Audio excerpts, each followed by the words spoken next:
जैसा कि आप लोगों को पता है कि यहाँ पर डिप्लोमा इन फार्मेसी को लेकर अभी 2 दिन पहले ही बहुत बड़ी अपडेट आई थी। आपकी एग्ज़ाम डेट, आपके फॉर्म कब से फिल हो रहे हैं, सबसे ज़्यादा ये अपडेट आपकी यूट्यूब पर इस समय आपको दिखाई दे रही है। अब यहाँ पर बात कर लेते हैं कि अपडेट तो आ चुकी है, लेकिन यहाँ पर अपडेट में काफ़ी सारे स्टूडेंट जो हैं कुछ अपडेटों को लेकर काफ़ी अपनी नाराज़गी भी जाहिर कर रहे हैं, और ये वही ज़रूरी भी है क्योंकि यहाँ पर कुछ अपडेट जो हैं सबको ही यहाँ पर बहुत ही सोचने वाली लग रही हैं कि ऐसा भाई हो कैसे सकता है। तो दोस्तों आज की वीडियो में हम वही बात करने वाले हैं कि कुछ चीज़ों को यहाँ पर बदला जा सकता है और यहाँ पर कुछ चीज़ें जो हैं वो हमारे हित में हैं और वो हमें हो सकता है हमें गलत लग रही हो। ठीक है, तो दोस्तों वीडियो को स्टार्ट करते हैं और शुरुआत करते हैं शुरुआत से।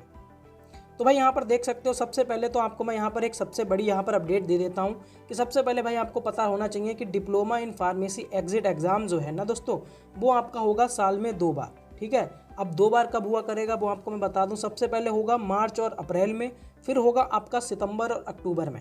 इस बार ये पहला diploma in pharmacy exit exam कराया जा रहा है, तो ये आपका सितंबर और अक्टूबर की विंडो के बीच में हो जाएगा। ठीक है, ये तो भाई यहाँ पर अच्छी चीज़ हुई। क्यों? यहाँ पर आपको भाई 1 साल के अंदर 2 बार यहाँ पर आपको एग्ज़ाम देने को मिलेगा। यानी कि ऐसे स्टूडेंट हैं जो भाई हो सकता है मे बी अक्टूबर में जो एग्ज़ाम है उनको ना क्लियर कर पाए, तो भाई वो ना रजिस्टर्ड फार्मासिस्ट के लिए अप्लाई वगैरह ना कर पाए अपने स्टेट काउंसिल में, तो मे बी वो अगली बार उसे मौका मिल जाएगा 4-5 महीनों के बाद, जब वो मार्च और अप्रैल में अप्लाई करेगा और फिर एग्ज़ाम दे सकता है। तो ये चीज़ कहीं ना कहीं अच्छी है कि 1 साल में आपको 2 बार यहाँ पर देने को यहाँ पर मिल रहा है। फिर उसके बाद हम यहाँ पर एक सबसे बड़ा जो सेटबैक है वो ये है कि भाई अब जैसे कि आप लोगों को पता है कि आपका जो एग्ज़ाम है वो 3, 4 और 5 अक्टूबर में होने हैं। यानी कि ये 3 दिन आपके लगातार पेपर होंगे। दिक्कत ये सामने नज़र आती है कि भाई जब कोई एग्ज़ाम लगातार होते हैं तो स्टूडेंट को भी प्रिपरेशन करने में और थोड़ा सा समझने में, मैनेजमेंट में भी यहाँ पर दिक्कत आती है। ठीक है, तो यहाँ पर सबसे बड़ा सेटबैक ये है कि भाई इसको लेकर यहाँ पर उन्होंने अपडेट दे रखी है कि किसी भी परिस्थिति में परीक्षा की तिथि केंद्र में परिवर्तन के अनुरोध पर विचार नहीं किया जाएगा। यानी कि साफ साफ यहाँ ने बोल दिया कि भाई कोई डेट वगैरह चेंज नहीं होगी, आपकी 3, 4, 5 वही रहने वाली है। तो यहाँ पर थोड़ा सोचने वाली बात है कि भाई डेट को ऐसा भी किया जा सकता था, मान लो 3 को एग्ज़ाम करा लिया, फिर 2 दिन का गैप दे देते या 1 दिन का गैप दे देते, तो कम से कम गैप होता तो यहाँ पर चीज़ें और थोड़ी सी आसान हो जाती। लेकिन यहाँ पर उन्होंने लगातार 3, 4, 5 में एग्ज़ाम कराने के सोच रखा है। तो भाई ये थोड़ा सा मुझे एक सेटबैक लगता है कि ऐसा नहीं होना चाहिए था। एग्ज़ाम में थोड़ा सा तो चेंज होना चाहिए था। ठीक है, अब यहाँ पर सबसे अच्छी बात यहाँ पर ये देखो निकल के आ रही है। सबसे पहले तो भाई आपको मैं बता दूं कि आपका जो एग्ज़ाम है ना, diploma in pharmacy exit exam, ये टोटल आपका होना है CBT मोड से, यानी कि कंप्यूटर बेस्ड टेस्ट है। ये आपका OMR सीट पे नहीं होना है भाई साहब। ये आपका सीधे आप कंप्यूटर के सामने बैठे होंगे, उसमें क्वेश्चन होंगे, आपको वहीं पर क्लिक वगैरह करके आपको उनके आंसर देने होंगे। तो दोस्तों सबसे अच्छी बात यहाँ पर एक ये निकल के आ रही है कि आप एग्ज़ाम जो देंगे 3 और 4 और 5 अक्टूबर को, उससे पहले दोस्तों आपको देना होगा एक डेमो टेस्ट।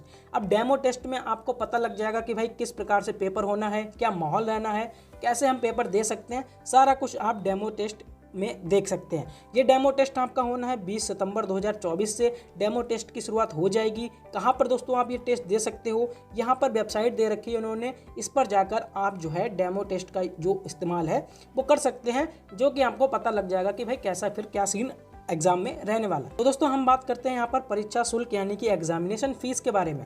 और सबसे ज़्यादा जो स्टूडेंट परेशान है वो इसी चीज़ को लेकर है कि भाई आप पहली बार कोई एग्ज़ाम करा रहे हो और उसमें भी आपने फ़ीस रख दी है 5900 रुपये।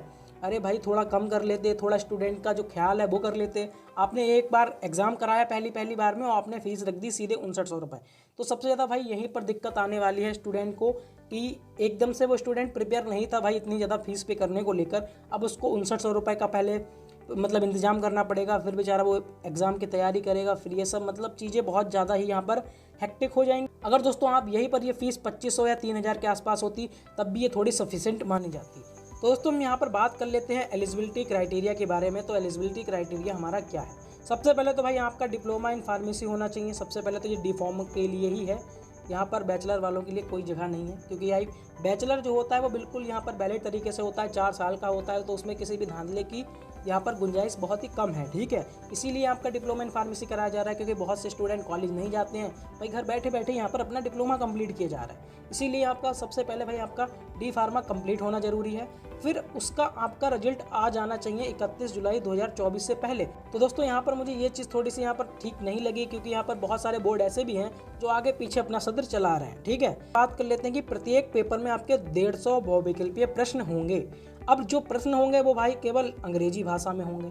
अब यहाँ पर सबसे बड़ा सेटबैक यहीं पर देखने को मिल रहा है कि यहाँ पर जो हमने डी फार्मा अपना कंप्लीट किया, अगर मैं यूपी की बात करूँ तो दोस्तों उसमें हम देखने को मिलता है कि हिंदी और इंग्लिश वो दोनों में ही होता है। तो यहाँ पर अगर हिंदी में भी अगर ये पेपर होता तो भाई जिन्होंने अपनी हिंदी से डिप्लोमा कर रखा है तो बेचारे वो लोग यहाँ पर कैसे इंग्लिश को ठीक से पढ़ पाएंगे। वैसे यहाँ पर हमारे लोगों में बोला जाता है भाई, हमारे यूपी में जिस कॉलेज से भाई मैंने किया था वहाँ पर डिप्लोमा वाले जो स्टूडेंट थे वो हिंदी में भी पेपर को दिया करते, तो हिंदी इंग्लिश दोनों मान्य होती थी। अब यहाँ पर पेपर सिर्फ इंग्लिश में है तो हिंदी में जो स्टूडेंट अभी तक पेपर देते आया है उसको नॉर्मल सी बात है दिक्कत होनी है। तो मेरे ख्याल से यहाँ पर पेपर हिंदी और इंग्लिश दोनों में होना चाहिए था। लेकिन दोस्तों यहाँ पर जो निर्देश हैं वो यहाँ पर भाई ये है कि आपका पेपर जो होगा वो इंग्लिश में होगा और हिंदी में नहीं होगा। तो जैसा कि आप लोगों को पता है कि आपके 4 MCQ होते हैं, उसमें एक सही होता है और 150 क्वेश्चन होंगे तो 1 नंबर का 1 क्वेश्चन, इसका मतलब हुआ आपका 1 क्वेश्चन 1 नंबर का होगा। ठीक है, ये बात यहाँ पर हो गई। यहाँ पर मुझे ये सबसे ज़्यादा खराब बात लगी कि आपका पेपर जो है वो सिर्फ इंग्लिश भाषा में है, बस बाकी मेरे को यहाँ पर और कोई दिक्कत नहीं हुई। अब यहाँ पर हम बात कर लेते हैं, जैसे कि यहाँ पर उन्होंने बोला है कि भाई ये जो 3 पेपर आपके होंगे, पेपर 1, पेपर 2 और पेपर 3, ये आपके तीनों दिन होंगे। जैसा कि मैंने आपको बताया था कि भाई ये आपके 3, 4 और 5 में होंगे। तो ये चीज़ यहाँ पर थोड़ी सी दिक्कत देने वाली है कि कोई स्टूडेंट जो है वो लगातार 3 दिन भाई पेपर कैसे देगा। ठीक है, अब 3 दिन पेपर देने का मतलब ये है कि उसका या तो प्रिपरेशन भाई बहुत अच्छी होनी चाहिए तभी वो पेपर में अच्छा भी कर सकता है। अब कोई बंदा 3 तारीख को पेपर दे के आ रहा है तो वो भाई 4 तारीख की प्रिपरेशन के लिए उसके पास कितना टाइम है, उसके पास मुश्किल से 1 दिन भी पूरा नहीं होगा और वो कैसे फिर पेपर देगा।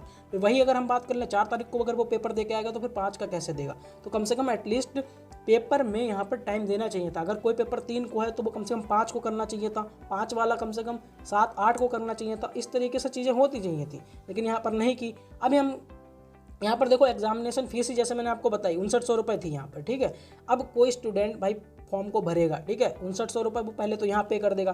फिर सपोज करो उसका सेंटर भी कहीं जाएगा भाई, सेंटर जहाँ वो जाएगा वहाँ पर वो एग्ज़ाम देगा तो उसको पहले 3 दिन वहाँ रुकना पड़ेगा, 3 दिन रुकने का खर्चा होगा, उसका खाने पीने का खर्चा होगा। तो ये चीज़ मतलब 5900 रुपये वो पहले ही आपको दे रहा है। उसके बाद खुद से वो 5-6 हज़ार रुपये वो अपने 3 दिन के लेके चले, तब जाके कहीं आपका 10-11 हज़ार में बेचारा वो एग्जिट एग्जाम दे पाएगा। तो ये तो चीज़ें हो गई भाई, उसका ट्रैवलिंग का भी खर्चा होगा, उसका रहने का खर्चा, उसके खाने पीने का खर्चा, ये सारे खर्चे मिलाकर आप एक एग्जिट एग्ज़ाम को लगभग 10-12 हज़ार में कराने की आपने सोच रखी है। तो भाई इस पर थोड़ा सा चेंज किया जाना चाहिए। एक तो पहले आपको शुल्क पे भाई ध्यान देना चाहिए, 5900 रुपये नहीं होनी चाहिए, कम होनी चाहिए, ताकि वो अपने ट्रैवल का खर्चा, अपने खाने पीने का और सेंटर पे जाने के खर्चा निकाल सके। उसके बाद सबसे पहले 3, 4, 5 में पेपर नहीं होने चाहिए, आपको यहाँ पर पेपर में थोड़ा सा गैप देना चाहिए। ठीक है, ये चीज़ें यहाँ पर 2 चीज़ें हो। अब सबसे बड़ी यहाँ पर ये जो मेरे को लगती है बहुत अच्छी चीज़ है और यहाँ पर स्टूडेंट को लग रहा है कि ये हमारे नुकसान के लिए। अब जैसे कि मैंने आपको पहले भी बताया कि आपके 3 पेपर हो रहे हैं, अब इन तीनों पेपर में आपके 50% नंबर होना ज़रूरी है। मान लो आपके 150 नंबर हैं, ठीक है, 150 नंबर का आपका पेपर है, आपको 75 नंबर हर पेपर में लाने ही होंगे। अगर आप एक भी पेपर में यहाँ पर फेल होते हो तब दोस्तों आपको फिर से रीअपेयर करना पड़ेगा। यहाँ पर भाई साफ साफ देखो, यहाँ पर लिखा है, सबसे पहले पढ़ो, एक परीक्षार्थी को केवल तभी उत्तीर्ण घोषित किया जाएगा जब वह प्रत्येक पेपर में अलग अलग न्यूनतम 50% अंक प्राप्त करेगा। एक ही परीक्षार्थी को एक ही प्रयास में सभी 3 पेपर पास करने होंगे।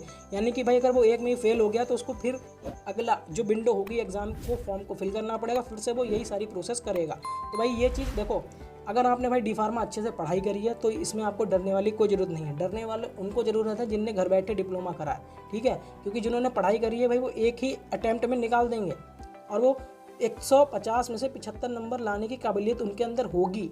और बहुत से स्टूडेंट ऐसे हैं जिनको ये कह रहे हैं कि भाई कम से कम पासिंग मार्क्स 33% होने चाहिए थे। अरे भाई नहीं होने चाहिए थे 33%, 50% मार्क्स जो है वो बिल्कुल सही है और यहाँ पर मुझे इस चीज़ को लेकर कोई भी आपत्ति यहाँ पर नहीं है। ठीक है, अब यहाँ पर अगला जो भाई यहाँ पर एक अपडेट है वो ये है कि आप कितनी बार भी diploma in pharmacy exit exam दे सकते हो। यहाँ पर कोई भी यहाँ पर अटैम्प्ट की गिनती नहीं है, आप जब भी पास हो जाएंगे तब आप अप्लाई कर सकते हैं स्टेट काउंसिल में। और जब तक आप नहीं निकाल पा रहे हो, वो तीनों एक बार में पास नहीं हो पा रहे हो, तब तक आप देते रहोगे देते रहोगे देते रहोगे। यही यहाँ पर इस अपडेट में लिखा हुआ है और ये यहाँ पर मेरे को ठीक ठाक लगा। हाँ ठीक है भाई, जब तक नहीं निकल रहा तब तक कोई अटैम्प्ट नहीं है, आप दे सकते हो। अब यहाँ पर देख लो भाई कि निर्धारित समय के बाद या देर से रिपोर्ट करने वाले परीक्षार्थियों को किसी भी परिस्थिति में परीक्षा में बैठने की अनुमति नहीं दी जाएगी।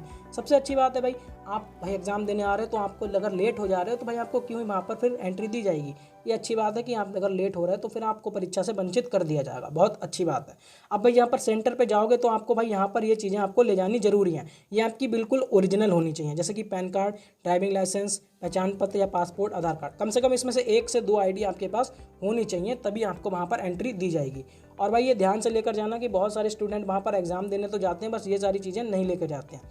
अब यहाँ पर देख लो कुछ चीज़ें यहाँ पर लिखी हुई हैं, जैसे कि आपने देखा होगा, आपने कभी भी एग्जाम वगैरह अगर ऑनलाइन जिन्होंने नहीं दिए हैं, फिलहाल उनको तो यहीं पर पता लग जाएगा, जिन्होंने दिए हैं वो अच्छे से समझ पाएंगे।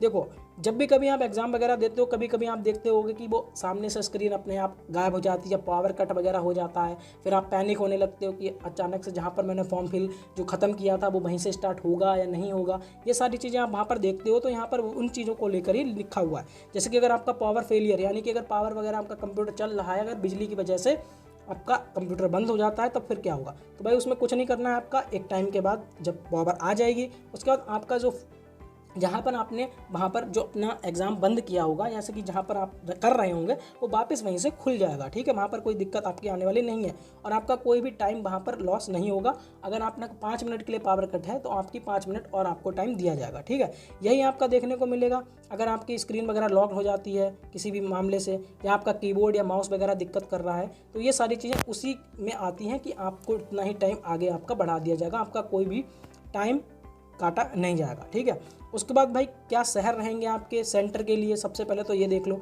119 सिटी यहाँ पर आपकी दी गई हैं। 119 सिटी आपको आपके एग्ज़ाम जब फॉर्म भर रहे होंगे उसमें ध्यान से चुनना, अपने घर के पास जो डिस्ट्रिक्ट हो या जो सिटी हो उसी को चूज़ करना। अब जैसे कि दोस्तों मैं पीलीभीत का भाई रहने वाला हूँ, तो पीलीभीत का मेरा कोई सेंटर आसपास में जो है वही मैं क्लिक करूँगा। अब जैसे पीलीभीत में ऑनलाइन एग्ज़ाम मेनली नहीं होता है भाई, कभी भी मैंने नहीं देखा कि ऑनलाइन एग्जाम मेरा पीलीभीत में कभी होता हो। तो भाई यहाँ पर बरेली दे रखा है, मेरे पास में ही बरेली है, मुरादाबाद जो है वो भी पास में ही है। तो भाई मैं यही 2-3-4 सेंटर हैं जो भरूंगा भाई, उसके पास में जो होगा वो भरूंगा। यहाँ पर मैं एग्ज़ाम के लिए आपको बता दूँ, जैसे कि बरेली है, बठिंडा है, बेंगलुरु है, बांद्रा है, भोपाल है, भुवनेश्वर है, ये सारी चीज़ें आप यहाँ पर देख पाओगे। ठीक है, उसके बाद यहाँ पर सबसे इंपॉर्टेंट बात यह है कि भाई टेस्ट सिटी का चयन पहले आओ पहले पाओ के आधार पर आपको करना होगा। जैसे मान लो मैंने एग्जाम फॉर्म भरा तो भाई मैं अपनी टेस्ट सिटी बरेली चुनूंगा। ठीक है, अब मान लो मेरे ही आसपास का भाई कोई स्टूडेंट है, वो भी चाह रहा है मैं बरेली ही लूँ, और मान लो अगर वो बहुत लेट फॉर्म फिल कर रहा है तो उसको बरेली भाई हो सकता है मुश्किल से ही मिले। ठीक है, लेकिन आप चॉइस फिलिंग तो कर सकते हो कि मुझे बरेली चाहिए, या मुझे मुरादाबाद चाहिए, या मुझे ये शहर चाहिए, मुझे वो शहर चाहिए, लेकिन वो शहर आपको मिलेगा या नहीं मिलेगा ये पूरी तरीके से बोर्ड के ऊपर है, जो कि आपका NBEMS के ऊपर है। ठीक है, ये यहाँ पर साफ साफ यहाँ पर लिखने को मिल जाएगा कि स्थान का आवंटन NBEMS द्वारा ही किया जाएगा। बाकी आपको तो भाई सिर्फ और सिर्फ उसमें फिल कर देनी है जगह जो आपको चाहिए। उसके बाद मैंने आपको बता दिया कि भाई आपको 50% तो अंक प्राप्त करने ही होंगे। उसके बाद आपका जब रिजल्ट आ जाएगा तो उसके बाद ये लोग क्या कहेंगे, अगर आपको किसी भी क्वेश्चन पर कोई संदेह है कि भाई ये क्वेश्चन जो है गलत चेक हुआ है, या ये क्वेश्चन ही गलत था, या इसके विकल्प गलत थे, तो उसको लेकर भी यहाँ पर है कि 2 दिन के बाद जो है, रिजल्ट आने के 2 दिन के बाद आप अपनी मेल वगैरह के जरिए आप बता सकते हो कि ये क्वेश्चन वगैरह गलत था, इसका नंबर सबको दिया जाना चाहिए, उस प्रकार से जैसे NHM में ऐसा हुआ था। अब आपका सिलेबस देख सकते हो भाई, सिलेबस फार्मास्यूटिक्स का क्या रहेगा, यहाँ पर फार्मेसी लॉ एंड एथिक्स का क्या रहेगा, कम्युनिटी फार्मेसी मैनेजमेंट का क्या रहेगा, ये सारा जो सिलेबस है आपको हमारे टेलीग्राम चैनल पर मैं सेंड कर दूंगा, वहाँ से आप इसको देख सकते हैं। ठीक है, उसके बाद यहाँ पर और जो इम्पोर्टेंट बात है वो रही है कि आपको मैंने अपनी पिछली वीडियोस में बताया है कि भाई यहाँ पर देख लो कि पेपर 1 में कौन कौन सा सब्जेक्ट हैं, फार्मास्यूटिक्स है, लॉ एथिक्स है, कम्युनिटी फार्मेसी मैनेजमेंट है, हॉस्पिटल क्लिनिकल फार्मेसी है, 150 क्वेश्चन आपके इसके हैं। पेपर 2 में आपका ह्यूमन एनाटॉमी फिजियोलॉजी है, फार्माकोलॉजी है, फार्माथेरेपेटिक्स है। ठीक है, उसके बाद इसमें आपके 150 क्वेश्चन है। फिर आपका फार्मास्यूटिकल केमिस्ट्री है, बायोकेमिस्ट्री है, फार्माकोग्नोसी है, सोशल फार्मेसी है, इसके आपके 150 क्वेश्चन है। ये जो सारे आप भाई आपको एक बार में आपको यहाँ पर 4 सब्जेक्ट पढ़ने हैं, यहाँ पर 3 पढ़ने हैं, यहाँ पर भी आपको लगभग 4 सब्जेक्ट यहाँ पर पढ़ने होंगे। तो भाई ये जो आपको प्रिपरेशन है आपकी आसान नहीं होने वाली है, आपको बहुत सारा यहाँ पर पढ़ना होगा। और जो मुझे दिक्कत थी भाई जिन पॉइंट को लेकर, वो मैंने आपसे डिस्कस करी। आप लोग भी कमेंट में अपना राय दे सकते हैं कि भाई हमें भी कौन सी यहाँ पर चीज़ें जो हैं हमें सही नहीं लगी हैं और उनमें ज़रूर से ज़रूर यहाँ पर चेंज करने की ज़रूरत है। दोस्तों मिलते हैं आपसे नेक्स्ट वीडियो में, तब तक के लिए अपना ध्यान रखें, सुरक्षित रहें।